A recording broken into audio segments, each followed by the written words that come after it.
Let me start with the meeting between Donald Trump and Xi Jinping.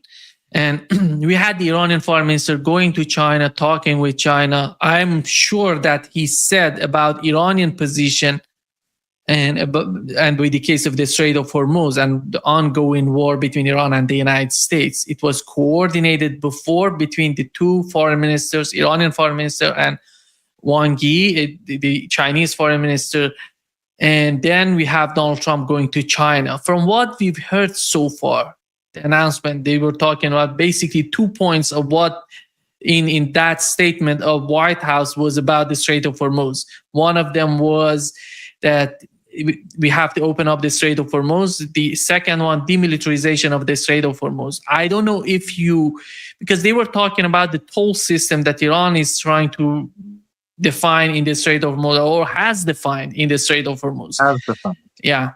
And what is your understanding of the achievements of Donald Trump in China, considering the ongoing conflict and war between Iran and the United States? Well, if your guess was Pepe, he would be more emphatic about the failure, but it was a complete failure. And I think it was clear from the Iranian foreign minister's trip, anyone who followed that trip closely, and the body language and the social media accounts of the meeting in China, and how the Iranian presence was viewed in. The Iranians were presented as heroic in their resistance against the United States, and how the Chinese officials said that Iran's global status has been enhanced significantly, and it will have implications for future economic progress in Iran and so on.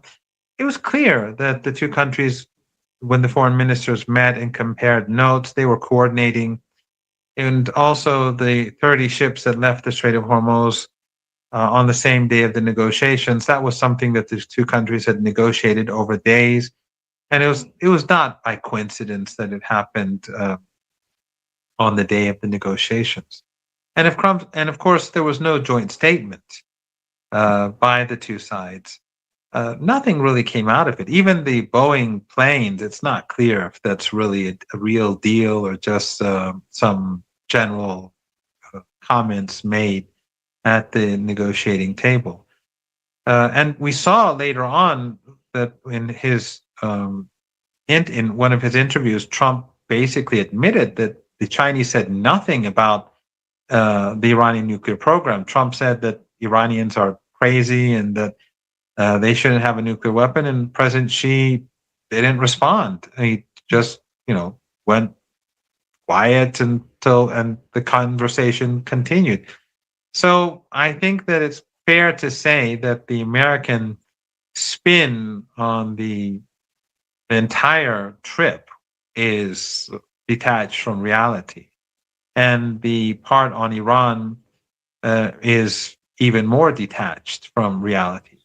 But then that does mean that we reach a new phase of the crisis, because now it's more than 2.5 months since the war began. We are at war.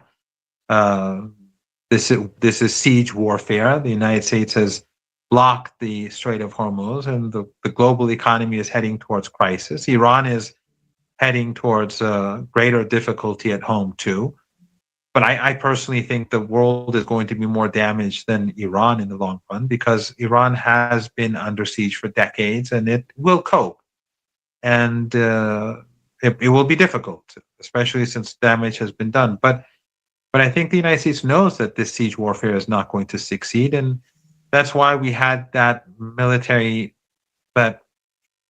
pretty pathetic military attack on the Strait, naval attack on the Strait of Hormuz a couple of weeks ago, which failed, and they couldn't get a single ship out of the Strait. And so I think that there's a very good chance that we will have a military assault, a major military assault, because at the end of the day, if the Israeli regime wants it, if the Zionist lobby wants it, then they'll probably get it. I don't see any dramatic shift in the United States away from Zionism. at least not yet. And so I think there will be a military offensive. I think that's the assessment here, that there will probably be another assault against Iran. It could be somewhat different than before. The Israeli and U.S. regime may begin targeting Iranian critical infrastructure. That would mean that Iran will target critical infrastructure, and whether in Palestine or in the Persian Gulf region. But in the Persian Gulf region, because of the extreme heat of summer, it will bring an end to those regimes. I mean, imagine the United Arab Emirates without electricity in the summer, with the humidity and the heat. I mean, no one will be able to stay, or in Kuwait, or in even the former head of Saudi intelligence, Turk al-Faisal, when he wrote that article in an outlet close to the Saudi regime, where he was saying that the Saudis, he was trying to distance. Saudi Arabia was distancing itself from the war, but in that article he basically said that Saudi Arabia could be destroyed if its vital infrastructure, which is all alongside the Persian Gulf, were destroyed. So if they go after Iran's critical infrastructure, it will be a defeat for the United States, because its proxies will be crushed. And it's not a war that we want. We didn't start this war. We don't want war. And remember, even though Iran was able to destroy so much in the Persian Gulf region, less than 20 people died in all these 5 countries. Iran was careful not to kill innocent people. Yet 3,400, 3,450, I don't know the exact number, Iranians were massacred, slaughtered. So we are in a dangerous place right now. And I think that every day that goes by, you've heard this from others, you know this better than I, and I've been saying it, that we're heading towards a major global recession. If this continues, it'll be a global depression. But if there is war, and that war does become vicious, and they start striking Iranian critical infrastructure, then I think a great economic depression, a global economic depression, is inevitable. And that will change everyone's lives. That is something that the world should really fear. What is your understanding of this new concept that they're talking about it in GCC countries, non-aggression pact? And how is that related? Was that communicated with Iranians about what is that? What is the basis, the foundation of that sort of concept? Is that related to that security architecture of the region? How does Iran find that? Well, it's vague. It's very vague, and it's these countries. If they had said no to the Americans from the beginning, we wouldn't have had this war. Logistically speaking, the Americans cannot wage a war without the support of Jordan, the full support of Jordan, Saudi Arabia, the Emirates, Qatar, Bahrain, Kuwait, and there would have been no war. But and now to say this is a positive step, but it's by no means enough. The Americans have to leave. Iran will no longer accept the U.S. threat on the Arabian Peninsula, and we've suffered enough as it is. We've suffered far too much. So it is a good, I would assume, a good step in the right direction, but I think there's a long way to go. I mean, non-aggression. Iran didn't launch this war. Just like, when they supported Saddam Hussein, when the United States pushed Saddam Hussein to invade Iran, these countries also funded that war too. They helped kill. I think if you include the Kurdish areas where Saddam funded the terrorists and the West funded the terrorists, up to almost 200,000 people died in that war on the Iranian side. So then they began funding ISIS and Al Qaeda, and they in the last couple of decades in Syria and Iraq and elsewhere. And of course, they've been a destructive force elsewhere. In the Arab Spring, they destroyed Libya and Syria. They destroyed so much of Yemen. They carried out a genocidal war there. Of course, all under the U.S. and Israeli umbrella, under the umbrella of within the framework of U.S. and Israeli interests. They helped destroy Iraq. It's interesting. They supported Saddam Hussein, gave him hundreds of billions of dollars. Then when Saddam Hussein invaded Kuwait, after that, they turned against Saddam. And when the United States invaded, Iran never allowed U.S. troops into Iran, even to when they wanted to take back Kuwait. And then later on, after 9/11, when the United States lied about chemical weapons, the same chemical weapons that they and the Germans and the Europeans gave to him, when they lied about chemical weapons, which Saddam no longer possessed, these countries assisted the United States in invading Iraq, and Iran was opposed to the war. Iran did not assist the United States; it was utterly opposed to the war. So these regimes have no principles. They have nothing. They are proxies of the United States, and they've destroyed country after country after country. Their destructive policies have helped create misery in Palestine, in Lebanon, in Syria, in Iraq, in Iran, in Yemen, in Sudan, in Somalia, in Libya. It's just unbelievable how destructive these five regimes are, and yet the arrogance of their leaders knows no bounds. So in future, they're going to have to behave differently. The Iranians are not going to allow them to be proxies for the United States against Iran or Iran's allies anymore. But still, this is a good step in the right direction. But I think there's a long way to go before we can get to where we need to get. Iran has no imperial ambitions. And anyone who says so is talking nonsense. Iran does not have a military base anywhere in the region. There's no Iranian flag, and never has been, in Iraq, except for at the embassy, in Syria, except for before in the embassy, in Lebanon, in Yemen, in Afghanistan. Nowhere did Iran have bases. Look at Turkey, look at the Americans, look at all of these regimes have bases across the board. Iran has none. Iran has allies that it supports, and they have popular support, because without popular support, how would Yemen survive? How would Hezbollah survive? How would Iran's friends in Palestine and allies in Palestine survive? They're supporting liberation movements against the empire. But Iran doesn't have it. When Iraq collapsed, did Iran take control over any Iraqi territory as compensation for the war? Did Iran, when in the chaos, Iran could have taken parts of Iraq and said, "This is the new Iran." The same is true with Afghanistan. What could, let's say, the Taliban do about it? Nothing. But Iran has no imperial ambitions. Right now people don't know this, but Iraq owes Iran many billions of dollars, because Iran provides it with electricity, with natural gas and electricity, and the Iraqis don't pay for it because the United States will not allow them to.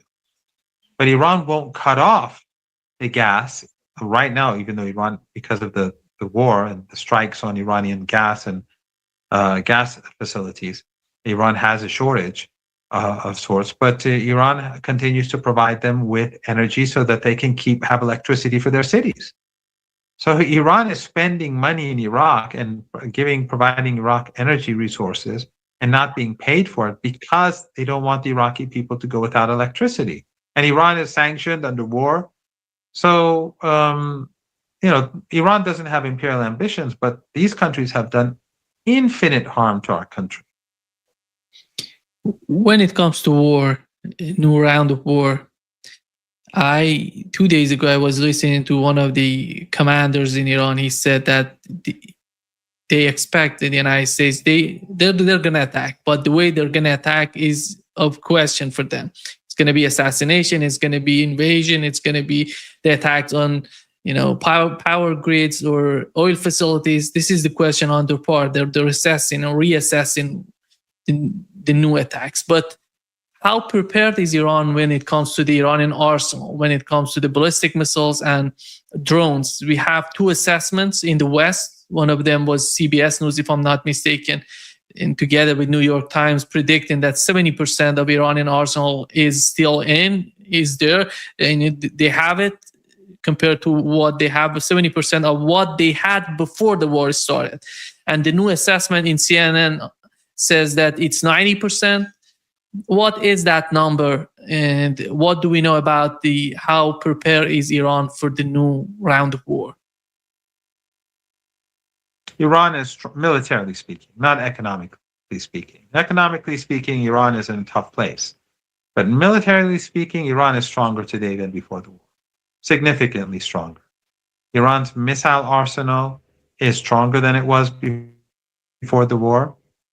Iran's drone capabilities are stronger, and Iran is prepared for a ground war. The belief is that the Iran's preparing for maximum assault, and that is using thousands of Kurdish terrorists from Kurdish Iraq. But if that happens, by the way, that will be the end of Kurdish Iraq. Iran will make sure that it is, after the war, dismantled and fully controlled by the central government in Iraq. So, Erbil had better be very careful about its future, because if it cooperates, if it allows these terrorists to enter Iran, when the war is over, Iran will make sure that there is no autonomous government in the north of Iraq. It will be controlled by Baghdad. So it's for them to decide their future. Then there are the terrorists, the Wahhabi Salafi terrorists that have always been tools of the West, throughout the region and throughout the world, alongside the Pakistani border, inside Pakistan, that they are also going to carry out an assault. They're being prepared for an assault inside Iran. Also, the remnants of those, the militias that carried out the armed uprising a few months ago on January the 8th and 9th, if I'm not mistaken. Our calendar is different, so I know the Persian dates better than the English dates. But the so-called peaceful protesters, remember, and all that nonsense that we hear from the Western media. They too are being prepared, from what we're hearing here in Iran, for an assault and terrorist attacks and in major cities like Tehran, and then a joint Zionist Israeli-American assault on Iranian critical infrastructure, and perhaps U.S. assaults on islands, the mainland, and inside Iran, deep inside, like the failed operation near Isfahan, where they tried to locate and extract Iran's enriched uranium. So this is the maximum, and this is what the Iranians are preparing for. An all-out assault to see if they can turn the tide and win the war. They will fail, but the Iranian response, Nima, will be devastating to the Israeli regime, devastating, far worse than the 39-day war. And for the regimes in the Persian Gulf, I think it will be an end to their regimes. It will bring them to an end, most probably, because in this weather, in the summer, with the humidity and heat that we see in the Persian Gulf, if Iran's critical infrastructure is targeted, Iran will target their critical infrastructure in retaliation, and that will mean the end of these regimes. No one can live in the Emirates without electricity and water. They'll all have to get in their cars and cross the desert and go to Oman to Iraq and stay there. That will be the end of these regimes. It's just, you can't live there, and the American troops will also have to leave these regimes too. The heat will be unbearable. So the Americans are really in their obedience to the Zionist lobby and the Zionist regime, they're going to wreck these countries. But also they're going to wreck the global economy. Because if this happens, then we should all rest assured a great global economic depression is 100%. It will happen 100%. And it will change the lives of everyone. And the world will be a very different place. And we're already heading for dark times because of what's already happened. But if that happens, then I think what we can see ahead will be far worse than what the trajectory that we're now taking. In the statement of White House, they basically talking about opening up the Strait of Hormuz and demilitarization. I see no problem with the Iranian position with these 2 points. They want to open up the Strait of Hormuz, and they have actually the main problem that Iran has today is militarization of the Strait of Hormuz and what the United States is doing with the case of blockade. Is there any sort of disagreement with those 2 points in the statement of White House? Somehow summing up the meeting between Donald Trump and Xi? Well, again, there's no joint statement. So I think opening the Strait of Hormuz is what Iran and China want. And that's how we make money. That's how business is done. Demilitarization, Iran didn't start the war. And destroying those U.S. bases are a step towards demilitarization of the Persian Gulf.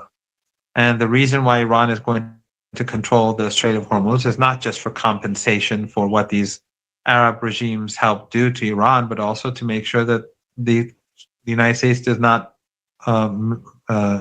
make the Persian Gulf once again a military foothold for assaulting Iran. So I think the way in which the United States sees demilitarization, what they mean is that Iran must raise its hands, raise the white flag, and submit to the United States and the Israeli regime. And opening the Strait of Hormuz for the United States means preserving a siege on Iranian ports and allowing U.S. proxies to export oil. That's not going to happen. And an assault on Iran is not going to change that. An assault on Iran is going to lead to the destruction of the remaining oil and gas infrastructure and critical infrastructure in the Arab regimes, and probably bring an end to those regimes. And it will lead to the destruction of many of the ships, if not all of the ships, in the Persian Gulf. It will lead to an economic crisis far worse than what we're experiencing, as I said, what we're experiencing now and what we will probably be experiencing.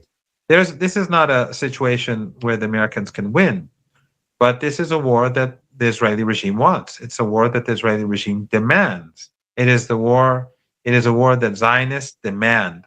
And so Zionists want to destroy the global economy, that destroy the American economy, for the sake of the Israeli regime. In my opinion, this is suicidal for Zionism, because Zionism has already discredited itself and exposed itself to the world for being genocidal. But now it is telling the world that we will destroy your lifestyle, the lifestyle of everyone across the world too. And that is something that I think will have an even greater impact on perceptions of Zionism across the world and in the United States. Donald Trump yesterday said in his interview that he's doing this war because he wants to help Israel, Saudi Arabia, Qatar, Kuwait, UAE, all these GCC countries together with Israel. But as time goes by, we have to accept that they may have been deceived in the initial days of war that this were going to be a short sort of period of time, in 4 days, 5 days a week. They're going to put an end to this, to the so-called regime in Iran, and everything going to be so big and beautiful as the way Donald Trump wants to see everything.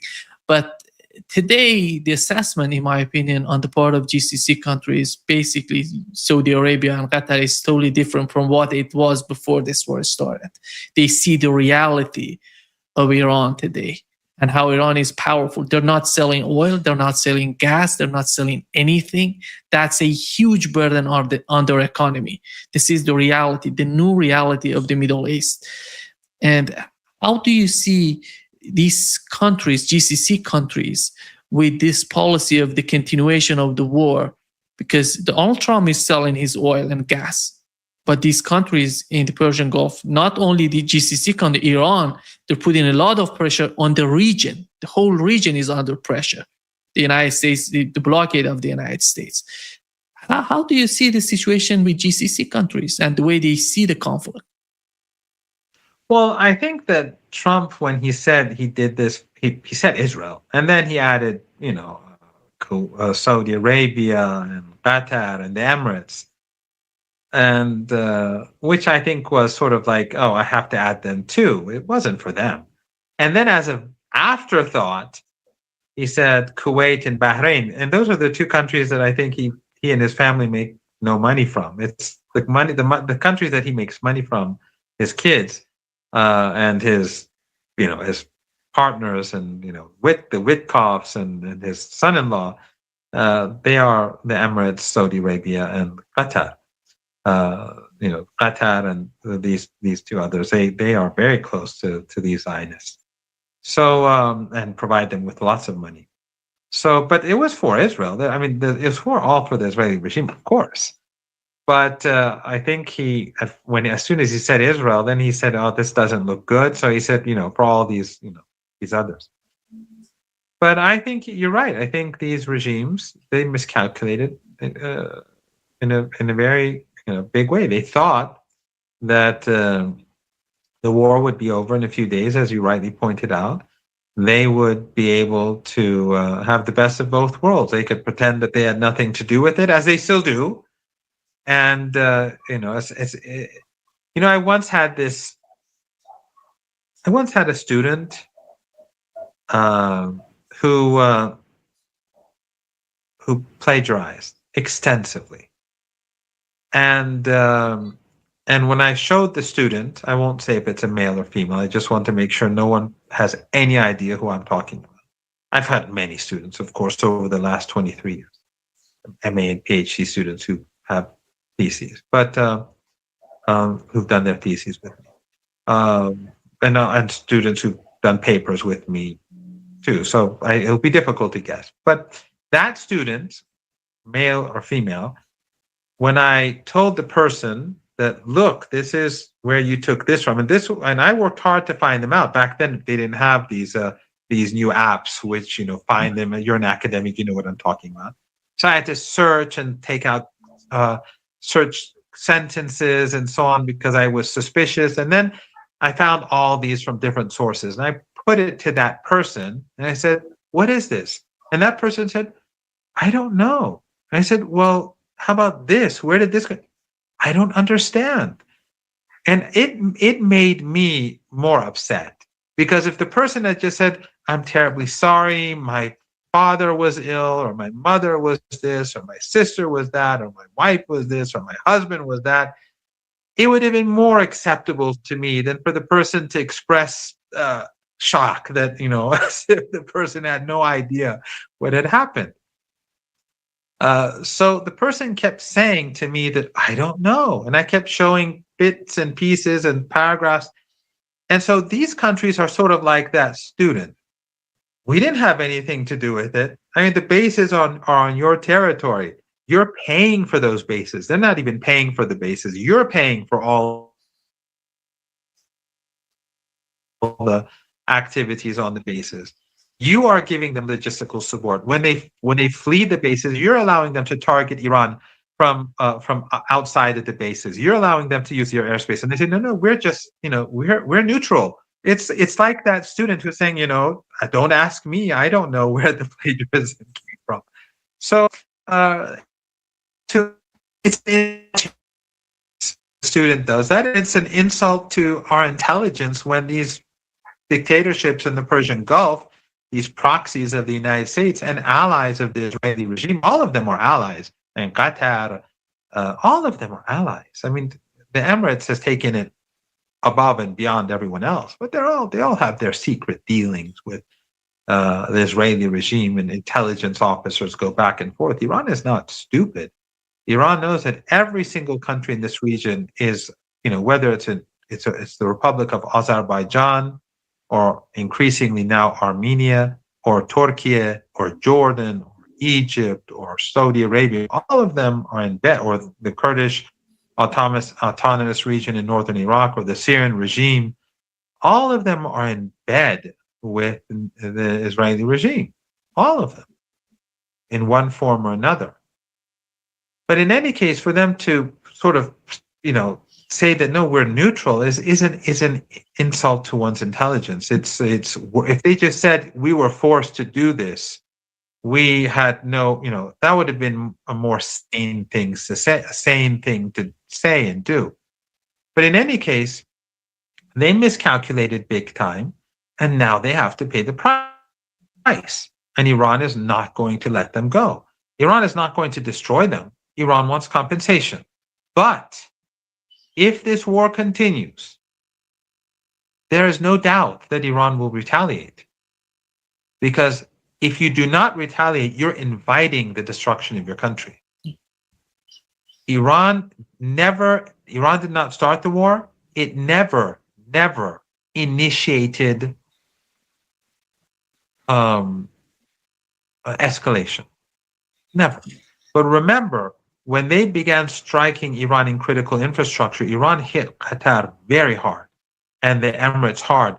And then Trump put that Truth Social out that, I had no idea. Netanyahu will not do it again. That's what Iran does in order to prevent further destruction. And Nima, I've been speaking to people. My understanding is that if this time round, escalation will go up very fast. Iran will hit back very hard, but so will Yemen, and so will Iraq. Iraq has not shown the resistance in Iraq has been very controlled. And the resistance in Yemen has more or less been quiet so far, because this side did not want to make this a regional war of complete destruction. Iran allows Saudi Arabia to do its exports through the Red Sea. It doesn't allow the Emirates, right? It's hurting the Emirates more because Emirates is a totally sinister regime. But Iran wants to give them a way out. But if war reignites, the Red Sea is gone. That oil is finished. And all exports from that area is finished too. That will be another 3.5, 4 million barrels a day, plus whatever else they export from the Red Sea. That will be finished. And the destruction of the assets in the Persian Gulf will be permanent. So if there's a deal ultimately to open the Strait of Hormuz, then there will be nothing to trade, and there'll be nothing to leave for the markets. There'll be nothing to sell. So if the choice is theirs, they have to say no. I mean, talking about some non-aggression pact is not enough. They have to tell the Americans to get out and to end the war. And that way they'll be able to cut their losses. But if they don't do that, then I think we're going to see a different map. The region will be, 6 months from now, I think you and I will be talking about a very different region, and we'll be talking about a very different world too. And it's not going to look pretty. And I don't want this. No one wants this. But we did not start this. And even now, Nima, the Iranians could launch a preemptive strike right now. And they could devastate the Americans. Right now, Iran can launch tens of missiles at Israeli air bases and destroy tens of planes. You saw the report about the U.S. planes that have been destroyed and damaged now. Things are gradually coming out. It's becoming clear that things are much worse for the United States than they claim. And all those underground bases, all the things that we were saying before, and they were saying it's propaganda and nonsense, it turns out to be right. Iran's underground bases are untouched. They are well protected. They did a fantastic job in building and designing them. And remember, when we discussed this before, the 12-day war, the reason why Iran accepted the ceasefire was so that it could learn from its experience and be more prepared, and that bore fruit. I assure you now, Iran is much more prepared than during the 39-day war. And this is our home turf. And Yemen is fully prepared. Iraq is prepared. Yemen is full of energy. They haven't had any, they've been on the bench, as they say. So this is not going to be pretty. But Iran does not want to escalate. Iran does not want war. Iran does not initiate war. It is not in our religious culture. Iran has the right to do so. I'm not saying it won't, but it usually doesn't, because we are at war.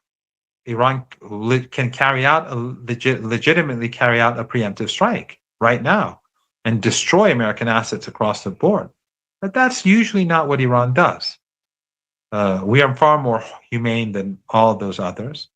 The axis of resistance is immensely humane. They are unique, and as I said, the numbers of people killed in the Persian Gulf region they're like 20 or less than 20. That shows that Iran has always been careful not to have people killed. But in any case, and I've gone on too long, the point that what I'm saying is that Iran is fully prepared.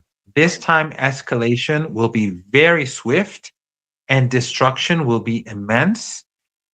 And I hope it doesn't happen. Bloomberg reported that during the war, UAE, Mohammed bin Zayed, MBZ, personally called Saudi Arabia and other GCC countries to make a coalition against Iran, to join the war and fight and go against Iran. And considering that and what right now is going on between Israel and UAE, we know Israel is somehow throwing them under the bus with the new sort of talks that Benjamin Netanyahu was visiting UAE during the war. It was a secret meeting. Then UAE denied that.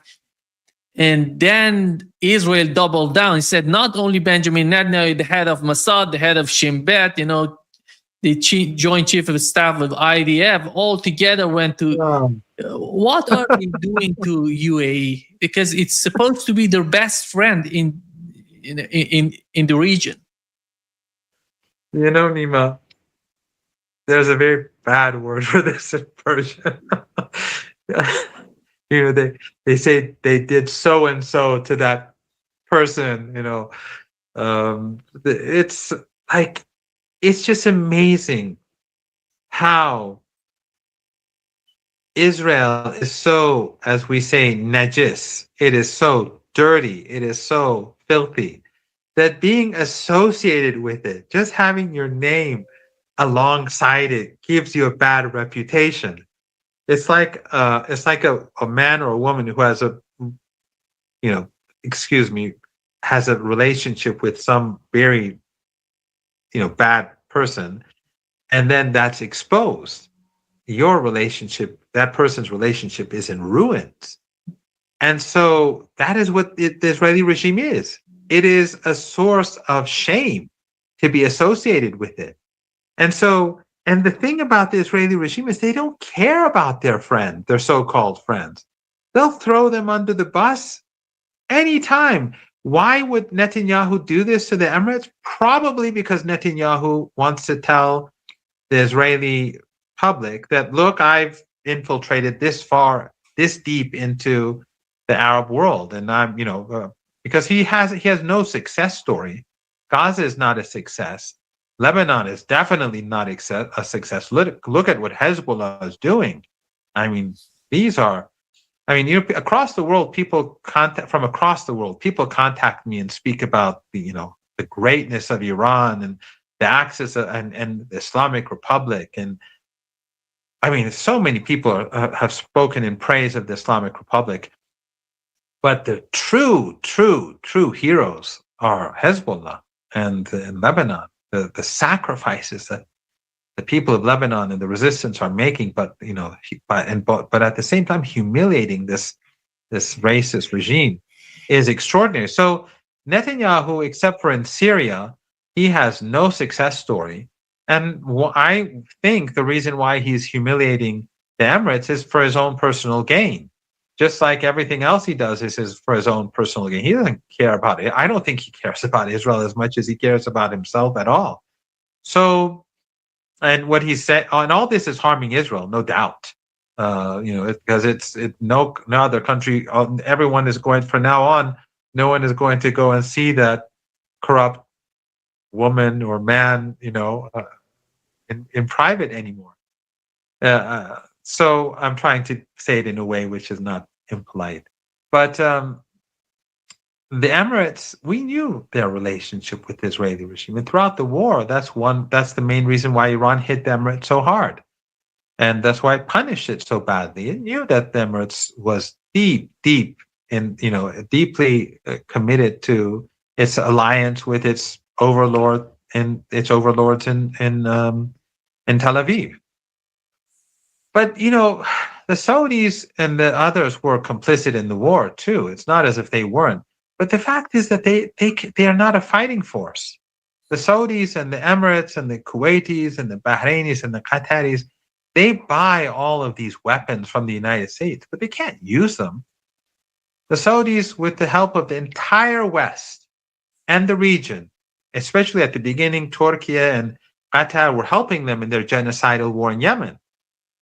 And then later, when they split with Qatar and imposed a siege, then Qatar and Turkey walked away.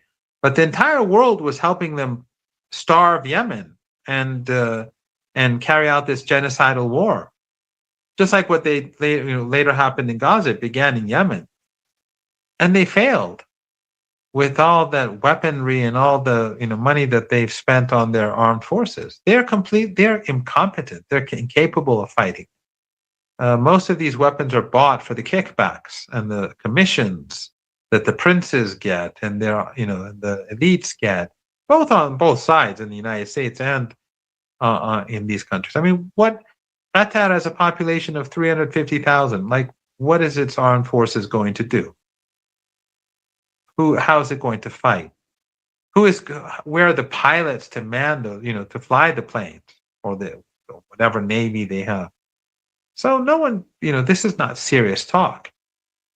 I think that the Saudis, though, are more sane.